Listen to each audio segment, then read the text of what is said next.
interesting thing for me, or to me, was that obviously we're getting to see the moments of death, which is it's sad, awful. Anyways, the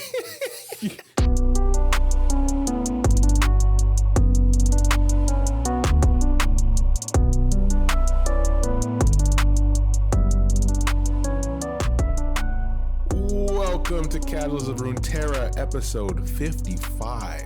I'm your host, Ryan, here with your other host, Hetch. We're getting up there in these episodes. Like, there's gray in my beard. Yeah. Gray in my hairs. I yelled at children to get off my lawn. Podcast is 55 episodes. Too old for this. We're middle-aged. We're middle-aged. We made it. We made it. It's funny because I was mentioning the podcast to someone the other day, and I said, yeah, we have over 60 episodes, and we didn't. And that was probably the first time I've overestimated our episode. That is 100% the first time that you've overestimated it. Like, pierce the veil of how this works. It's usually like, what episode is this? And then just like whatever it actually is, -8. And that's exactly. Like your guess. But no, you're out in the wild. It's like, oh, we have 300 episodes. Yeah, I know. It's. I record daily. Exactly. But no, we're back. And as always, we're back with our housekeeping. This episode's a little bit different, but that part's the same. You can listen to us everywhere. Follow us on TikTok for clips and on Twitter and YouTube for clips as well. And on Twitter to keep up to date on episodes. That's the best way. That's at podcastcor. That's podcastcor. You can send an email to the same name at gmail.com. Leave a like, follow, short review / comment. They're very much appreciated. They help us get discovered a lot more. And another thing that helps us get discovered is you telling a friend to purify the mist by listening to the Casuals of Runeterra podcast. Purify the mist, go to the store, crack open a Sierra mist. Don't you do this. Don't you do this. Sponsor us. Sponsored by Sierra Mist. Everybody would be so confused. That technically that line alone now makes us a sentinel weapon. We now qualify. We can be used to purify the mist. Wait. So, if that makes us a sentinel weapon, how does that make us a sentinel weapon? We'll get there. We're going to get there? Is that what's going to happen? So, Hetch is hinting at this episode, and this is going to be different. We've talked about it for a while, and it's taken us 55 episodes. The usual format, you guys are used to, like champion-focused episodes where we talk more about the cards as well, and as they relate to the champions within Legends of Runeterra. But what we're going to do this episode, which is also different from like our Point X episodes where we talk about patches and stuff, is we're going to talk about specific stories within a region. And something that feels timely is the current Sentinel of Light arc that's being talked about a good bit here. So we're going to get into it. And this is most likely going to be a multi-parter. But for this episode, we're going to start with the comic that came out and that a lot of people have been talking about. There's a big focus with the events that went on in Legends of Runeterra as well as League of Legends. They ran side by side to kind of expand out the Viego arcs, right? And we've done a Viego episode, so definitely go listen to that. But there are a lot of champion episodes we've done in the past that relate here. So we're going to, as we talk about it and go through the issues, we're going to mention those because those are going to give you a lot of foundation and a lot more detail into what we're talking about with the comics. So you ready to hop into it, Hatch? You want to? Yeah. Before we do hop into it, this is the one time that we're going to say this. If you haven't read these comics and you are interested in reading them yourself and you don't like spoilers, this is your chance to cut us off, go read, and then listen to this because we're not going to hold anything back. We've been itching to jump into this. So we're going to talk about it. That's your warning. That's your warning. And for you Legend of Runeterra players, you probably have some League of Legends people listening, but we're going to mention a few cards that have some quotes and some things that do relate and fit very well into the way this comic format is set. So let's start off with it. So as far as relatable characters, we'll start there. Ones you're going to want to look out or kind of look into on our champion episodes is like Akshan, Lucian, Senna, not yet. We'll get there. Viego, and maybe a little bit Callista. If you just want some extra stuff, not so much Callista. Yeah, the big one as far as like the Shadow Isles characters is going to be Viego, Yeah. as far as for what the purposes of what we're diving into. But if you do want to get that little bit extra, like Callista and Hecarim, like they're involved there too, and Thresh as well. Yep. But I mean, once we get towards the end of all that we want to talk about, like it'll be a little more clear as to why Thresh is going to be like his own thing. Whoo! That's gonna be fun to get into, but definitely Akshan, Lucian, and Senna, like those are the big ones that you want to really brush up on first. Exactly. So yeah, let's get into it. Sentinels of Light, Steadfast Heart is the name of the comic. It's 6 issues. Not super long. It's a pretty, like, you can do it in one evening, kind of sit down for like an hour and blaze through these pretty quickly.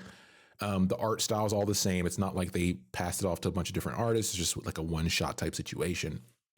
But in the first comic, they kick things off as expected, if you've listened to our other episodes. So for this comic, you're definitely going to want to listen to Lucian and Viego's episodes to fill in those blanks.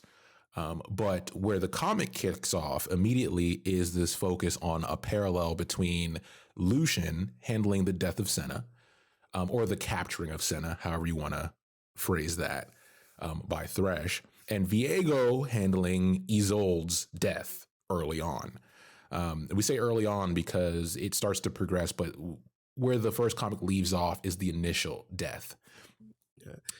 And we also get like a kind of a glimpse into what life was like before these very altering events happen, but it's really more of just like icing on the cake at that point, because the main thing here is that we're getting the look as to what is really driving both Viego and Lucian, and it's also kind of just the nice way to kind of dip your toes into the comics themselves instead of just having the video games there for the champion bios with their story.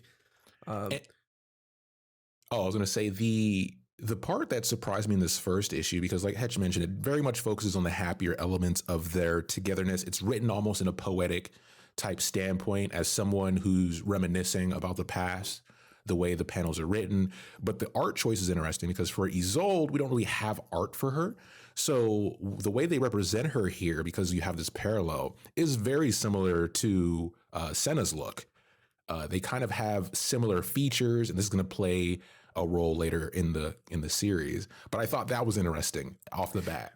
Yeah, especially when you're first reading it, like you do notice, because there are very, very similar features that they share, and then the way that they connect it later is like, oh, okay, that is something that I could have been paying attention to.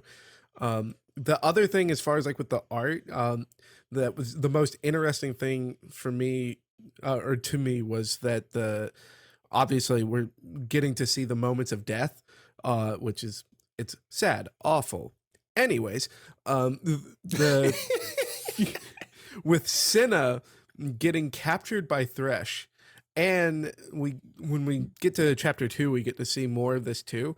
The way that Thresh is depicted is completely different than every other depiction of Thresh that we've had up to this point, because Thresh kind of looks more like a wraith, like he is this embodiment of malice instead of being that armored chain warden that we're used to seeing in League of Legends. If you only are used to seeing him in League of Legends, there's nothing in the art here that is like, oh yeah, that's Thresh. And then all of a sudden Thresh's hook comes out of it, and it's like, oh, I guess it is Thresh. Okay, sure. But that was the most interesting, I guess, like creative move. Yeah, because we don't really have anything else outside of the comics that suggests that Thresh is you know, one depiction or the other. And with him being an evil spirit, it makes sense that he could take up either form.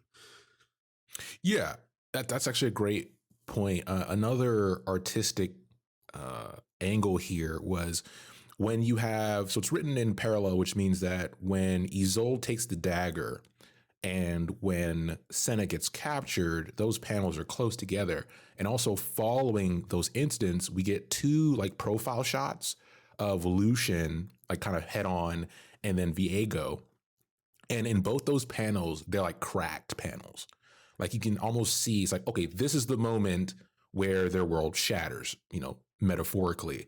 And from that panel on is where you start to see the personalities start to shift. Viego slowly losing his mind, Lucian becoming engrossed in this concept of revenge.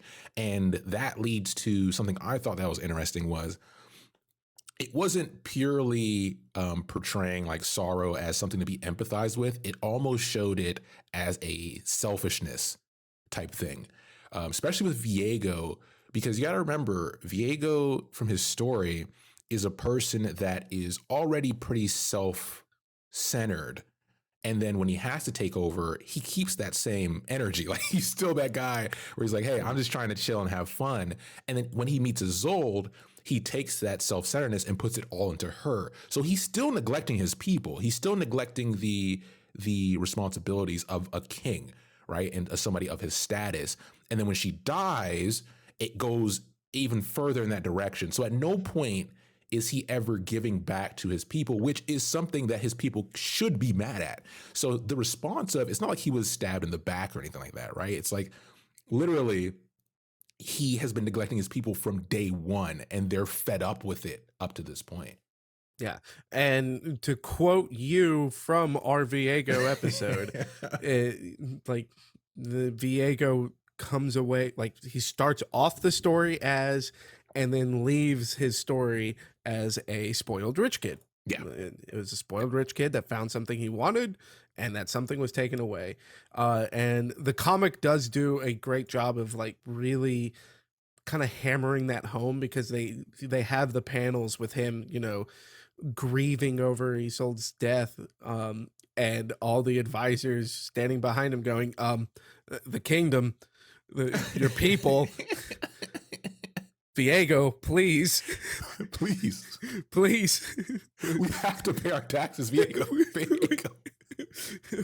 We need money to operate.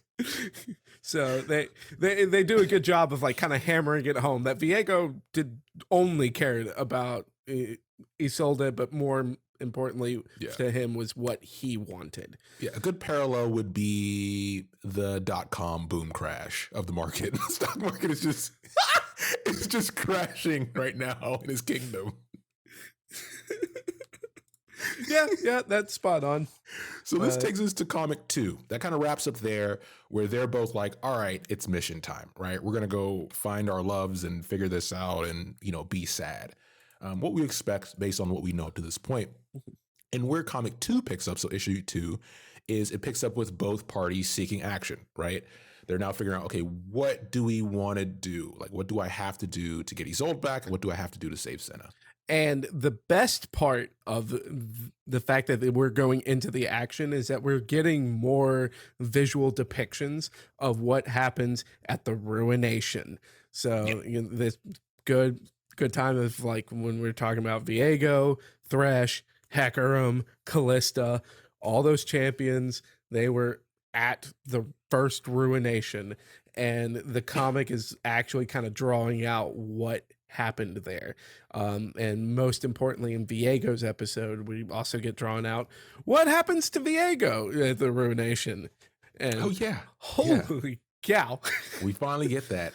One thing I want to mention here is we've been talking a lot about parallels, right? That's kind of what drives this story for the comics. And one thing to keep in mind, although it's told in parallel, the timing is different. So if you've listened to, go listen to our Lucian episode, our Viego episode, the Viego stuff has to happen first because of Thresh. So because Thresh is the incident that takes Senna from Lucian, he has to be a Wraith first. And that's the part that happens because of Viego. So there's a 5-year timeline, and we get that. We get that actually mentioned here, so we know there's 5 years between when Viego's incident happens and when Lucian is hunting Thresh. Yeah. I mean, as far as the that 5-year timeline too is like kind of fleshed out a little bit better because it's like a 5-year gap between Viego hunting for the lost pieces of Isolde's soul. Yeah. And it's not a 5-year gap between like the ruination, No. because we know that the ruination happened millennia ago, Yeah. as far as the Runeterra timeline. But we now know why the Shadow Isles has become such a threat all over again. And that's because Viego is gathering all of these encroaching mists to hunt out the pieces of Isolde's wraith soul so that he could be reunited with Isolde, because you know his kingdom's already gone and everything, and he's going to ruin more kingdoms until he gets his bride back, because that is just what he does. It's what men do. It's what men do. And the parallel here is like throughout all of this, the only panels that we get of Lucian is Lucian just AFK farming wraiths. He is like every panel, like Viego's panels are in such like they are in such detail. Like we're getting so many more details of like what Viego goes through between Isolde's death and the ruination. We're getting to see what the Blessed Isles looked like before the ruination. We get to see what his sword looked like before he became a wraith. So much detail, and then like every other panel of just Lucian is just shooting wraiths with Senna. Just loot window open in the corner. He just keeps looking at like his CS counter and just trying to make sure that he's at 10 creeps a minute. If I'm at 10 creeps a minute, I'm good. So Hetch mentioned it. This issue does lean heavier into those concepts of selfishness, but mainly on Viego's end. He's the star of this issue. And we'll get more Lucian. We'll get there. But the one thing that they lean more into as well, as we spoke about in the first issue, is the people of Camavor. So a lot of the background and a lot of the back silhouettes, we're getting some faces attached to them so that as Viego is going through his process of descending into madness, we're getting to see the people in his council and stuff respond to that with facial features. There's a couple of lines here from different advisors as well, kind of like, hey, get your shit together. So that's something that's good to see, just how pissed everyone is getting with his nonsense. Yeah, and I mean, we've been saying it over and over again. They had a right to be pissed too. Like none of what happened to Viego is surprising. They had every right to be pissed. Yeah. The people of Camavor deserved better, but instead they got a ruination. They went out with the Shurima style, or Shurima copied it from them. It's we're still figuring that out. Yeah, and another thing we get here is how the mist works, right? So we know from a lot of different episodes we've done with anything on the Shadow Isles, where the effects of the mist is very focused on the moment you are converted, right? Or what they call spectrification, and your persona at that point, right? Because when you turn to a specter, it hyper focuses on who you were in that moment, and that's your persona post spectrification. Yeah, and I think that's cool to actually see here, because we didn't know what happened in the specific moments before. Yeah, and it definitely makes a lot more sense now, because we really only got to see that with like Callista and Hecarim stories, where like Hecarim was always hyper focused on his prowess in battle as far as being a mounted knight of Camavor, and so then when he became a wraith, he's just leading every charge of the Shadow Isles of harrowings that were leaving the Isles. And then Callista is hyper focused on getting revenge on the people who put the spears in her back. And so we knew that was what how a wraith acted, but we're getting more details now as to like what the wraiths actually are and how they became that way too. And now my favorite bit as far as like looking into the ruination and everything, because this it kind of plays into a lot of when we were talking about Noxus and how Noxus came to be in the like current timeline of Runeterra, is just how unstable Viego was even before he became a wraith, because we get to see the depiction of Isolde like becoming a wraith, coming out of the waters of life, grabbing his sword and stabbing him, and like the last panel is just a weeb's dream of embracing your spectral love. So like he's getting stabbed, but he's just like, waifu. Finally, step on me. And that's me. That's me. That's me. The reader. Yeah, but like we get to see like just it's kind of like the final cherry on top of the story of just how unstable Viego was becoming, and how unstable, like how that instability led into how much his wraith form is still just like, nah. Hetch, it just sounds like you're kink shaming to me, bro.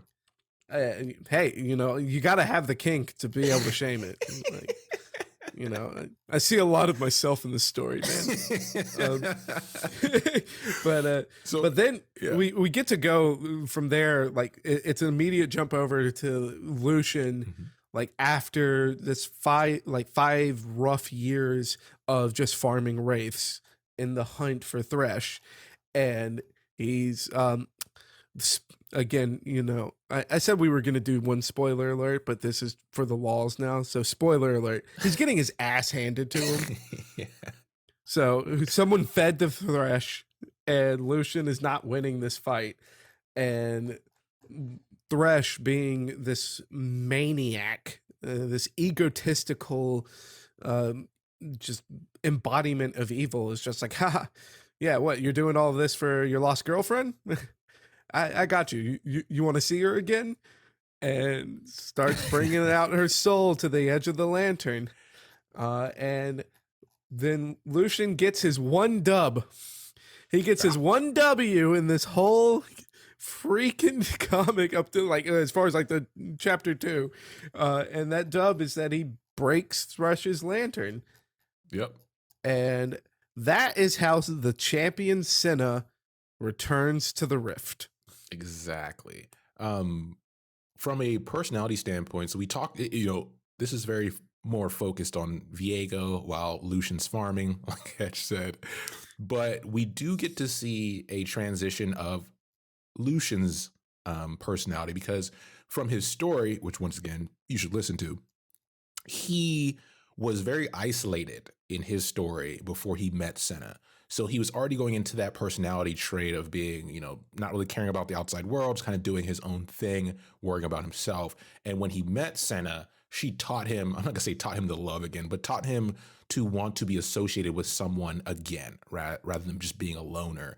And to then lose her not too long after, he starts to go back down that path of self-destructiveness and that loner isolation thing. But it's like accelerated, right? It's more aggressive this time.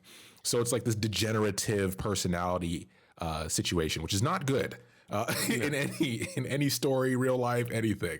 Yeah, like as far as in pop culture, like we now can compare it to like in the MCU with Hawkeye's character after the big Thanos snap.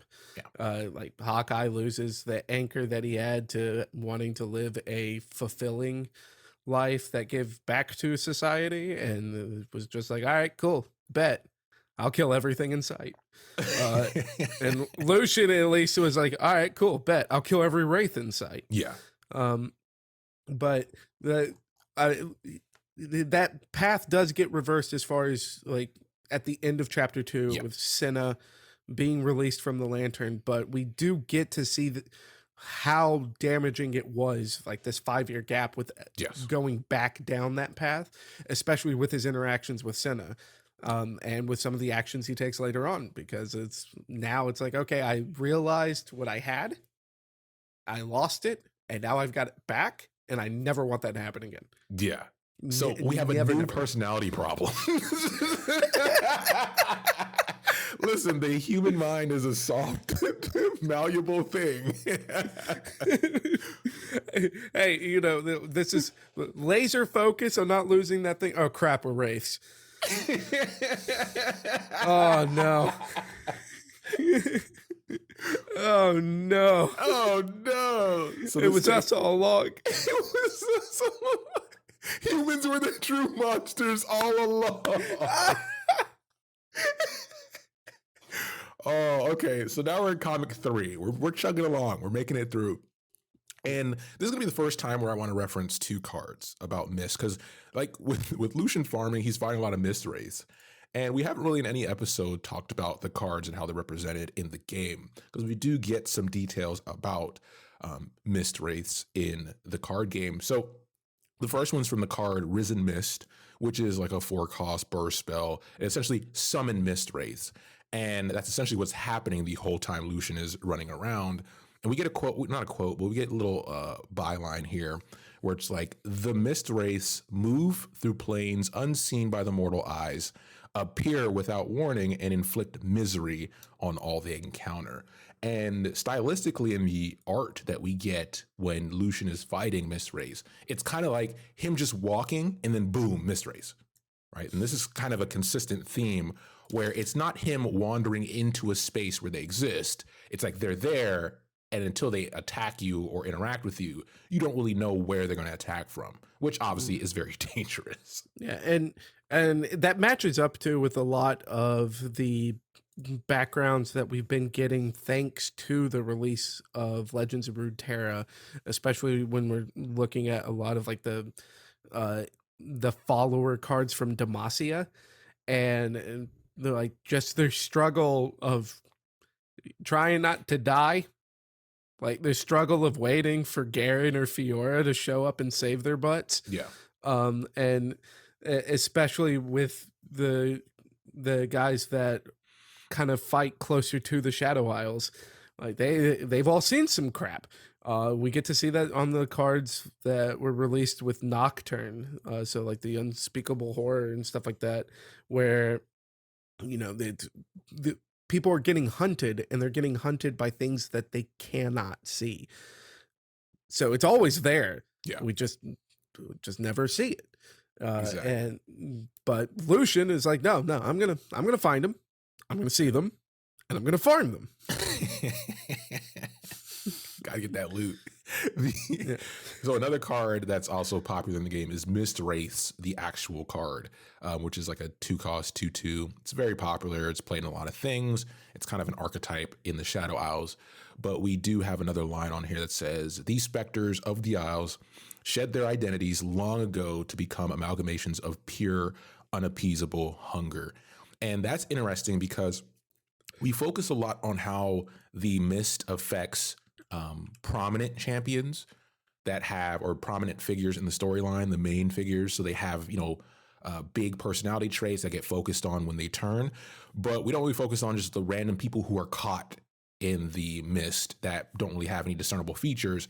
So we now know that over time, it just wears away at your personality and you become just some random beast, essentially a Mist beast that just eats without ever being sated. Yeah. And the only champion that really kind of scratches that surface too of the wraiths just becoming these all-consuming beings would be Maokai, and how Maokai was a spirit that lived on the Blessed Isles within the trees, and after the ruination happened, severs himself from the Isles because he is realizing that if he stays connected, he too will just become one of these brainless wraiths. So Maokai is this monstrosity that is out to basically kill everything that has ruined the forests, but he is still held on to enough of himself to where he's not truly on the same plane as these wraiths. And the Mist wraiths would be what Maokai would be if he was still connected to the Isles. Exactly. That is like the price that would need to be paid to hold on to these shreds of yourself. Uh, so that's uh, how would a human do that as far as like kind of severing their spirit from themselves so they don't become a wraith? Like Uh, that's that's a little steep. I know, right? You're asking a little much. Let's ask Zillion. He may have an idea. He's got to have seen. He's got to have seen something at this point to answer that question. So, comic 3, we pick up with Senna returning, right? And immediately, this kind of caters to, I think, the collective community understanding of what Senna was. So, before we had these comics, a lot of people were like, okay, well, is Senna fully back? Is she like not? Because when Isolde shifted, we noticed that she became a beast, right? And she killed Viego. But when Senna returned, is it the same thing? We noticed that she has like green eyes and she still has mist pouring from her form, her now mortal form again. And when she comes out, she immediately shoots at Lucian. And Lucian's like, Senna, what the fuck, right? Like, he is happy because she's free, but she's not behaving like herself. And it turns out she's not shooting him with any dark shadow energy. It's actually like light energy. From the artifact that she has. And it puts a shield around him to protect him from Thresh's subsequent attack. And then they're kind of like, all right, cool, let's get out of here. Yeah. And completely off topic, it is really at this point that we can see the art liberties that the illustrators for this comic took with some of these characters, because Senna be thick. Like they like, it's not like they've ever done like any injustice to Senna to where they had to clap back this hard. Yeah. But there's a couple of these frames where like her hips and thighs are wider than everything else. Hey, we get a back shot of Lucian too. Yeah, like Lucian trying to compete. He's like, yo, J-Lo, I can keep up. Like, I got some new pants where you were gone for the last 5 years. And everything skin tight. That's like, okay, damn. Damn, the power couple. Yeah. But outside of that, like the other thing that this is really nice to see as far as Senna popping out, immediately shooting Lucian, is you have to remember that this comic specifically is fairly new. Yeah. And significantly newer than Senna being back in the plane of Runeterra as far as just as a champion in League of Legends. So the only things that we've had up to this point is Lucian, these voice lines in game talking about how happy he is that Senna's back, while also harboring this doubt of if that's even Senna. So like fighting so hard to get revenge for the love of his life, only to see the love of his life again and not even be convinced that it's who he thinks it is. And this is immediately illustrating this whole picture that Riot has been painting of, is Senna actually Senna? Is she something more nefarious? What's actually happened here? And we don't have that answered yet. Like all that we've got is Senna going, okay, yeah, that'll save you, but we gotta go. Yeah. We gotta go. And Lucian just being like, all right, cool. All right. Well, I thought I was gonna die today. Yeah. And then all of a sudden you're back, so I guess I don't want to die anymore. Yeah. So yeah, I'll just follow your plan. Mine is off the rails at this point. Exactly. Rune King is coming back, she says, and we have to figure things out. So naturally, they head back to Demacia, originally where Lucian's from, right? Do we ever, and this is a question I don't think I have an answer to, unfortunately, do we find out if Senna's also from Demacia, or is she from somewhere else? Oh, I don't have for some reason, I always get Shurima vibes from her. But I don't think we ever learn that. Yeah, I don't have that knowledge off the top of my head. We don't. I'm gonna research. Do we have to cancel the show now? Is it all over? Yeah, like we're useless now. We're not. We've lost all of our listeners because you had to answer. You had to ask this question live. We told you it's gonna be different. We don't have all the answers. But as Hedgehog looks into that, they head back to Demacia, and one thing we see, which you're not expecting, And remember, Demacia is a big region, right? So it's not like the city proper or anything like that. We don't really get those details, but they are entering a part of Demacia weeks later. It takes them weeks to get there. That has been ravaged by mist, which is ironic considering that, you know, you would think a city built to be protected infinitely from magic is crippled by the mist. And this kind of raises the question, well, is the mist magical or is it something different? Right? What do you think, Hedge? I mean, it's clearly something different. Yeah. But it's clearly also something that Demacians are aware of. And we know that because of Vayne's story.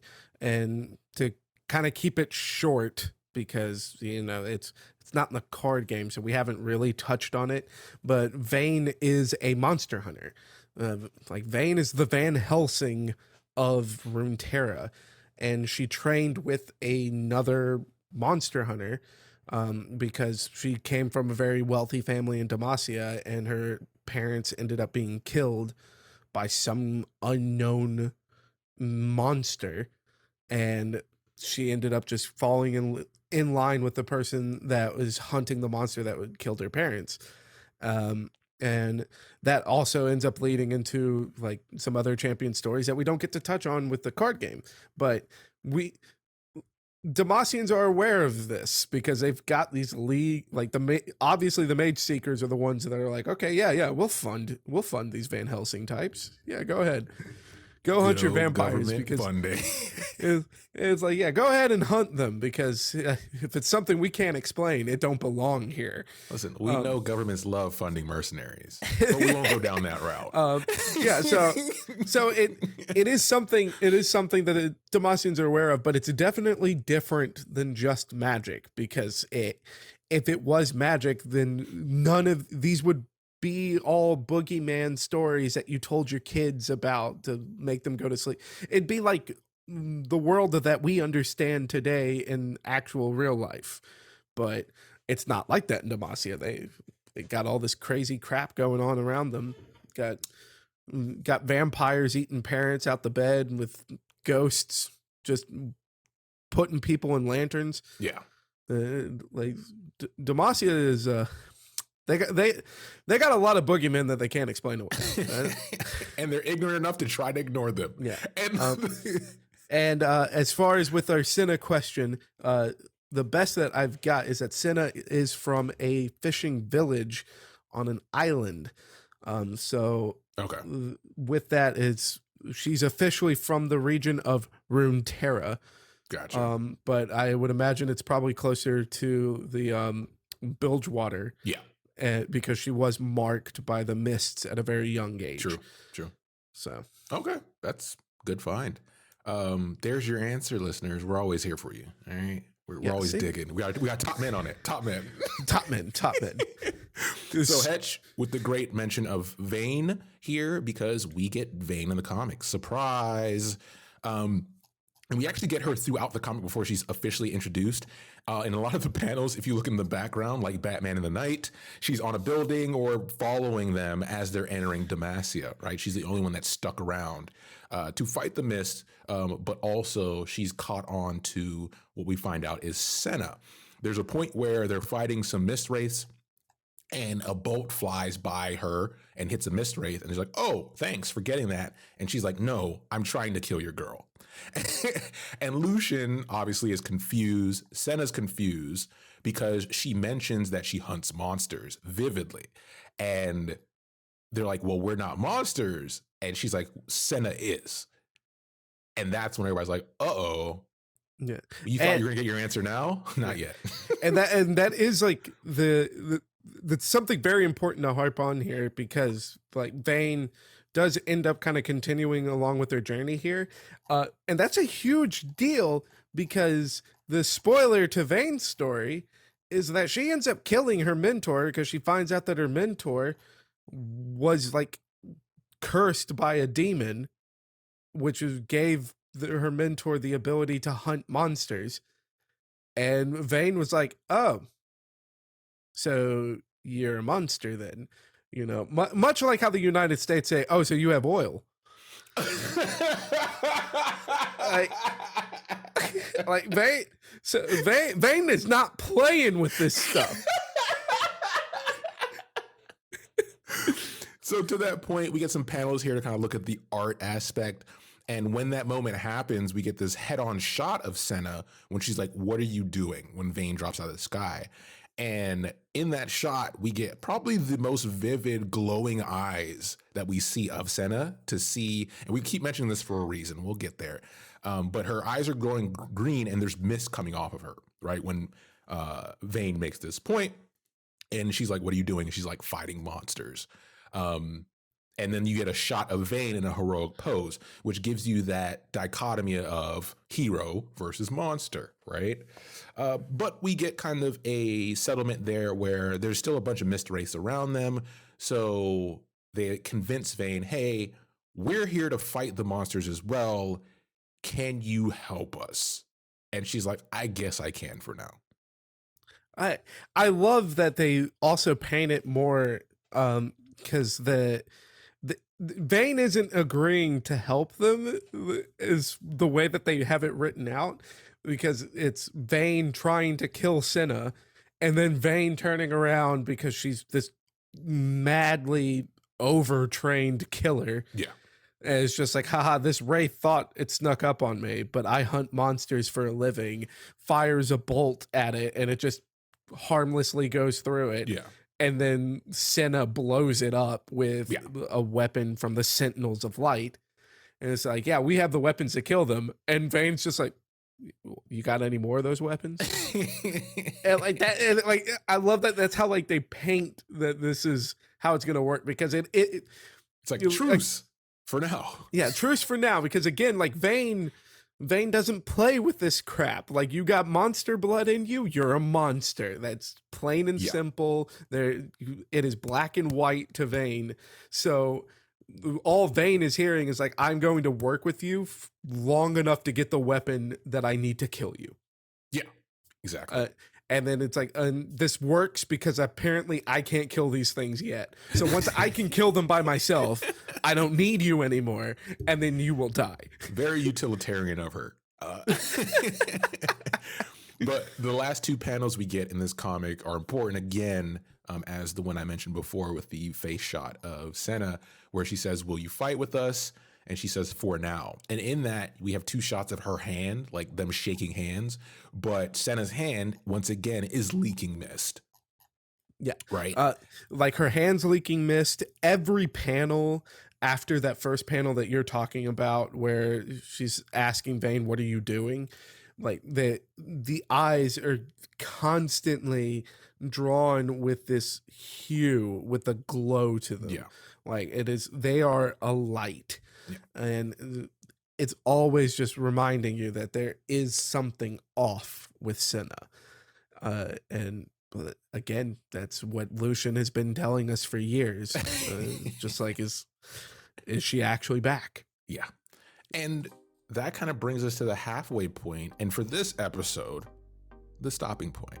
But soon we'll be back with the next part of the comic, where we'll go through issues 4 through 6 and wrap it up here. We want to give you guys, we're giving you a lot of information here. We want to give you digestible pieces so you can listen to at your own speed. So definitely pay attention and, follow us on the socials, and you'll see when those new episodes with the second part pops up, so that you won't miss a beat. And you can listen to it straight through as well. Listen, we're not gonna force you to listen to it any certain way. Yeah. It's a.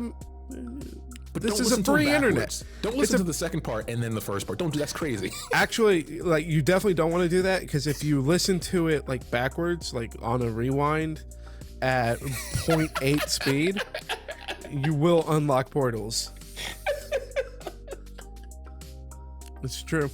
It's like the Chicago record. Don't listen to it backwards, or you'll summon Satan. Backwards. No, not Satan. Not Satan. And with that, thanks for listening. and we'll be back soon with the next episode. If you listen to us backwards, Viego will come out and kill you. Don't say Viego 3 times in the mirror. Isolda. Oh, goodness. All right. Take care, everybody.